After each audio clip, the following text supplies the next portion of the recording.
As a parent, I now watch movies differently, and I'm always trying to pay attention to, okay, what's really being taught to my kids? And early on, when my girls were young, I started to notice that almost every Disney movie, and a lot of other movies too, are very much centered on the theme of self-discovery.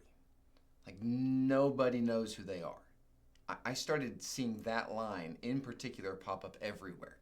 Moana doesn't know who she is. Elsa doesn't know who she is. Even Simba doesn't know who he is. Like over and over and over. It is a strong narrative from the movie industry. And so I'm realizing that this is the story that a lot of our young people are growing up with.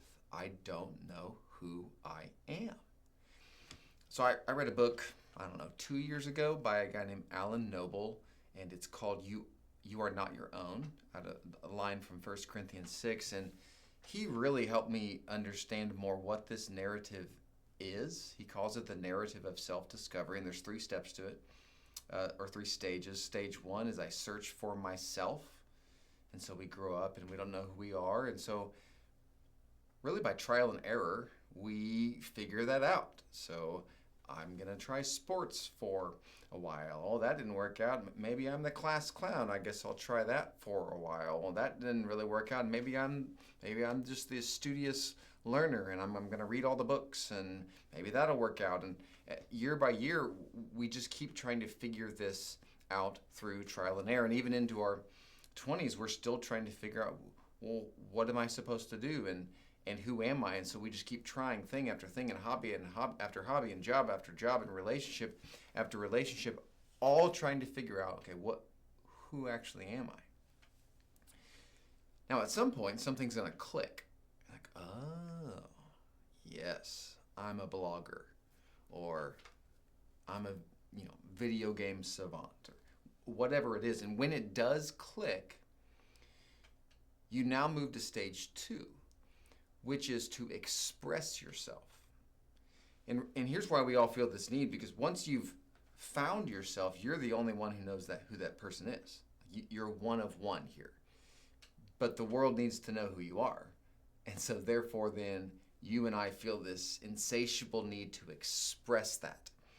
And so we do that through the clothes that we wear and the music that we have on in the car, or tattoos, or what you write on social media maybe is the clearest example of the person that you want the world to perceive you to be. So you're expressing yourself in a certain way.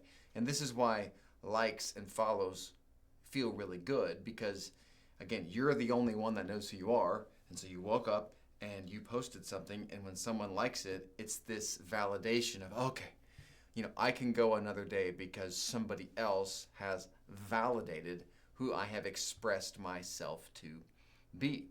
Now, there's no end to this because, again, you're it. Nobody else is going to express your identity for you, and so you and I, we have to self-perpetuate all this energy to keep the expression going. That's the nature of this journey of self-discovery. Well, then at some point, this self that you have expressed is going to be critiqued. Somebody's not going to like how you dress, or someone is going to disagree with something that you said, or they're going to criticize something that you wrote. And so this leads to phase or stage 3 of the journey of self-discovery, and this is where you defend yourself. Because after all, you're the only one that produced this self. So therefore, when it's attacked, you are the entire defense department. And so if someone does say something rude to you online, you feel this remarkable desire to push back and defend yourself. And you don't know who I am? Well, it's because it's self-protection. You're trying to protect the self that you have created, or maybe a friend challenges you on a decision that you made, and you feel this internal reaction towards what they said, or maybe your mom and your dad calls you and says, I just don't know if you should have said this, or I don't know if you should have done this, and you get defensive. We all do this. We're trying to defend the self that we have created. And so all this to say, the narrative of self-discovery is actually exhausting. It's just this perpetuating cycle, and I've got to find myself and then express myself and then defend myself, and if that doesn't work, I'm just going to start over and find a new identity and then express that identity and then defend that identity, and it goes on and on and on and on and on. It's absolutely exhausting. It's almost like if you were to find a stray dog and you thought that dog was really cute on the side of the road and you took it home, and for a few days you're like, oh, this is going to be great, I'm going to take care of this dog. But then a month later, the dog grows up, dog's tearing up your stuff, dog's barking at night, and you're exhausted and you want someone else to take care of the problem, but the reality is it's your dog because you're the one that picked it up. Well, that's the same with our self-made identities. If you made it, then you've got to be the one to express it and protect it. And so it's absolutely exhausting. Let's pause for a moment and reflect on this narrative of self-discovery.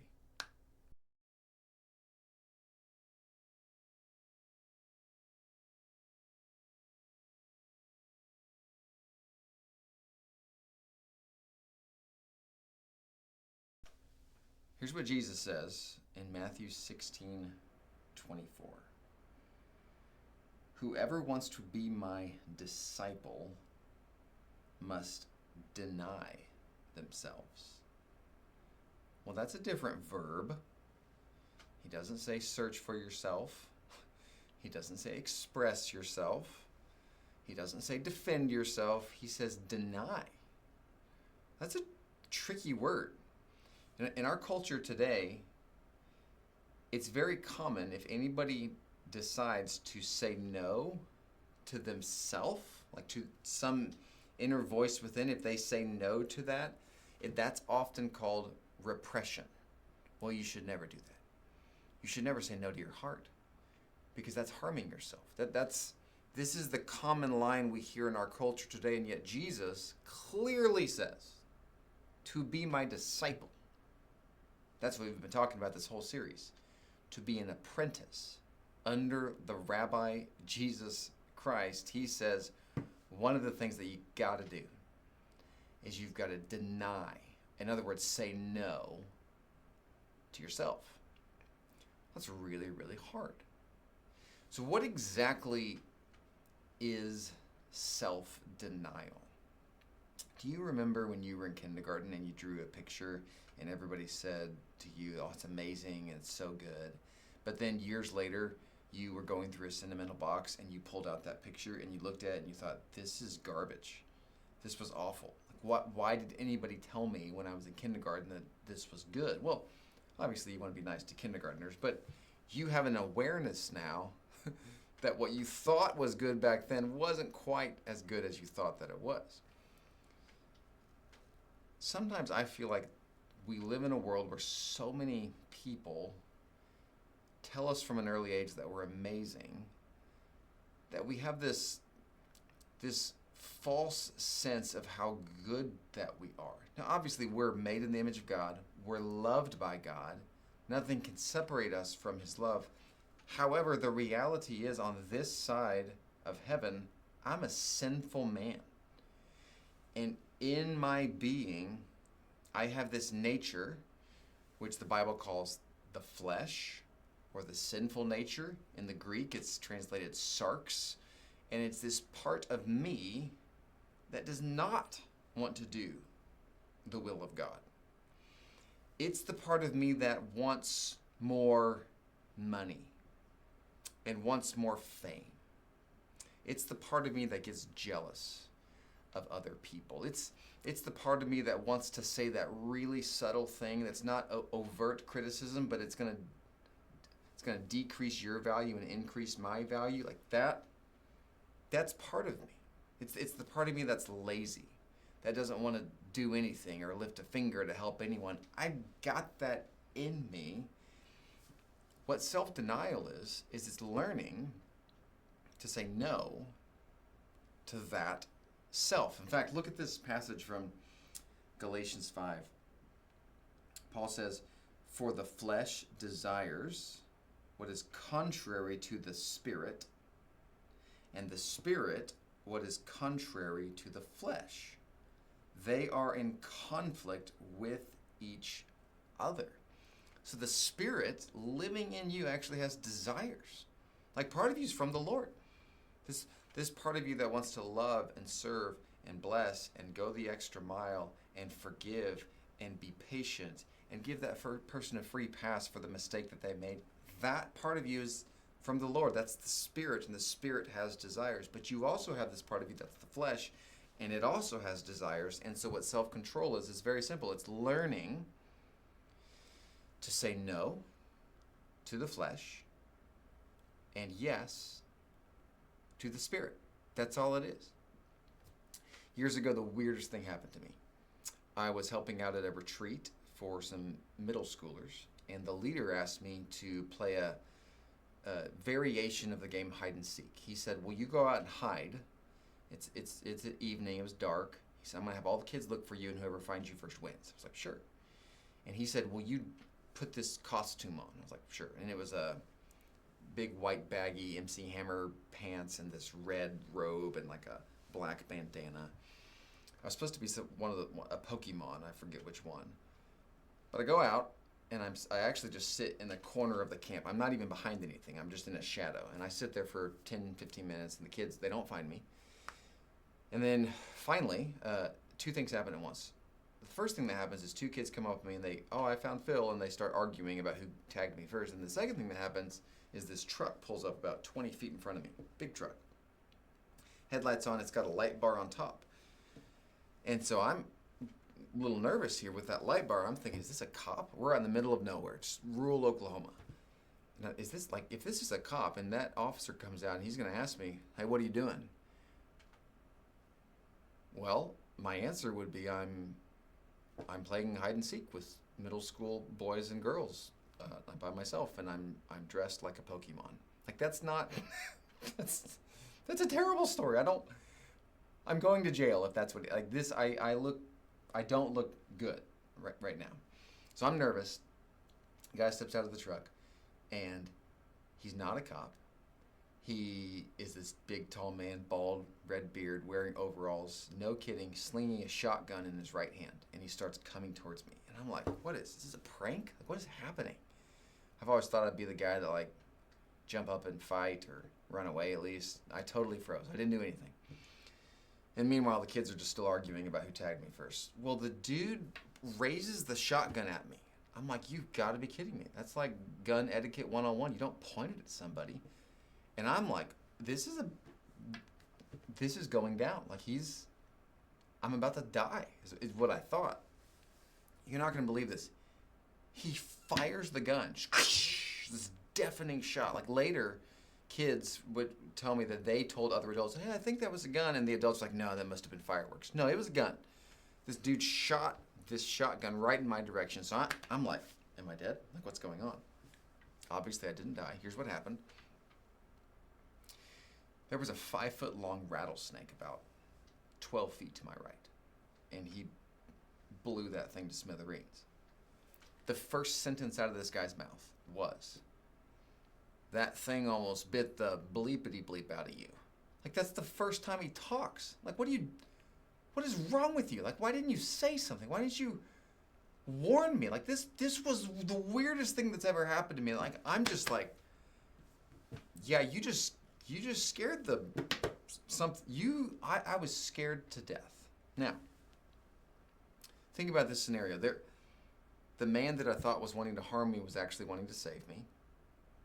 And there was something way closer to me than I realized that was wanting to harm me. Now, what would happen if I had seen the snake and I thought, "Oh, that's just a cute rattlesnake. Maybe he wants to cuddle with me while I hide"? Well, I would have got bit.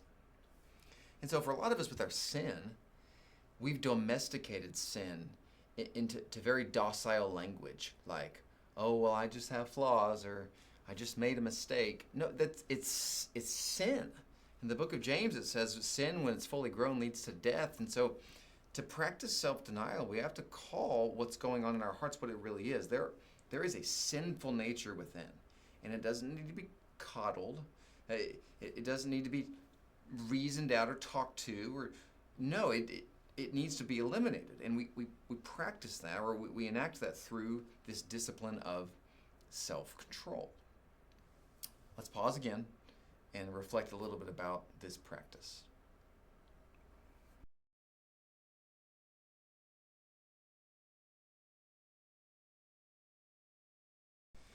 The last thing I'd like to do is reflect a little bit deeper on what is going on with our sinful nature, and why do we do some of the things that we don't want to do.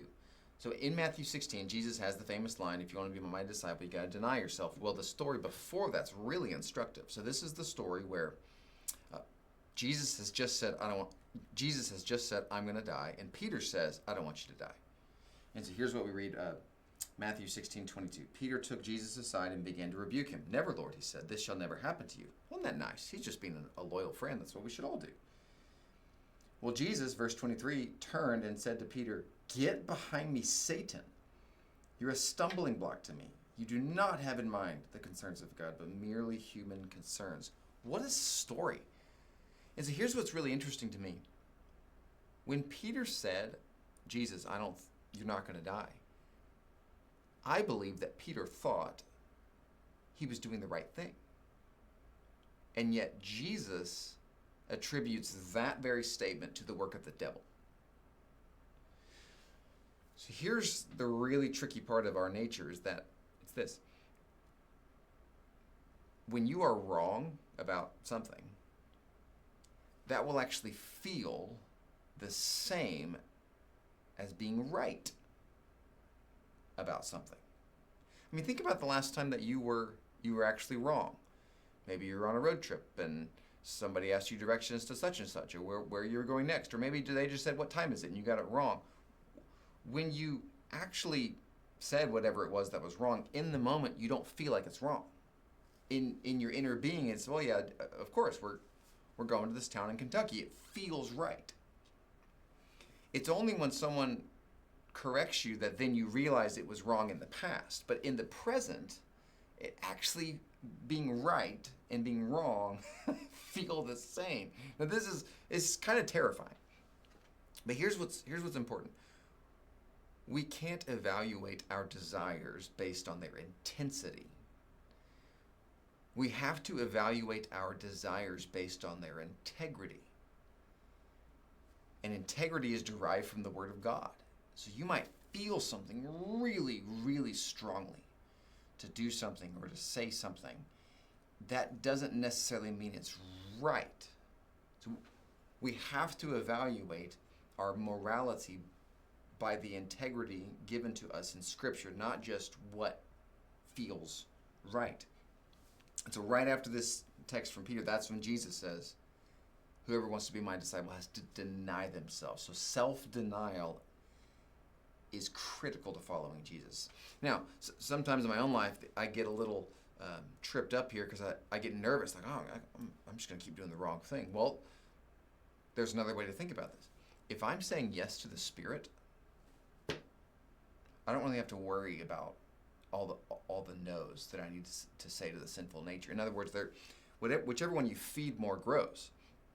And so, for example, in Galatians 5, Paul says, therefore, since we live by the Spirit, let us keep in step with the Spirit. It's a military word they would have used back with the Roman soldiers back in the day, where if one soldier is marching next to you or in front of you, you match the rhythm of your feet and your hands to that soldier. And Paul's saying you can do that with the Spirit. And so it's following the Spirit is much more of a moment-by-moment way of life. So at any point in the day, you're asking yourself, well, what is the requirement of love right now? Or what does the Spirit want me to do right now? And when you start saying yes to the Spirit, you're going to find yourself in way more situations where you're blessing, loving. You're not even thinking about yourself at all. So yes to the Spirit helps us say no to the flesh. One final comment about Matthew 16. This is also the story where Peter declares that Jesus is the Christ, the Son of the living God, and Jesus commends him for that. And then Jesus declares who Peter is. So if you remember this, Jesus says, "Blessed are you, Simon, son of Jonah, for this was not revealed to you by flesh and blood, but by my Father in heaven. And I tell you, you are Peter, and on this rock I will build my church, and the gates of Hades will not overcome it." And I love this text because Peter doesn't have to figure out who he is, nor does he have to express that, nor does he have to defend that. Peter just receives the identity declared upon him by the Messiah.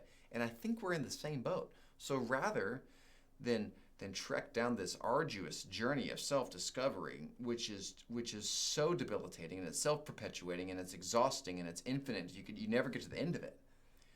Rather than even go down that road, we can simply receive the identity that Jesus Christ has given us. In other words, you don't have to go down that road of self-discovery. In Jeremiah 1, we read, "Before I formed you in the womb, I knew you." Like, what other authority figure in your life can claim that over you? God knew you before you were born. And so when he says that you're his son and you're his daughter, he has more credibility to make that claim over your life than any other person or institution in the world. And so we can receive our identity from Christ rather than frantically spend all of our days trying to find it on our own. And when we do, we will find so much more security. Let's pause one final time to talk a little bit.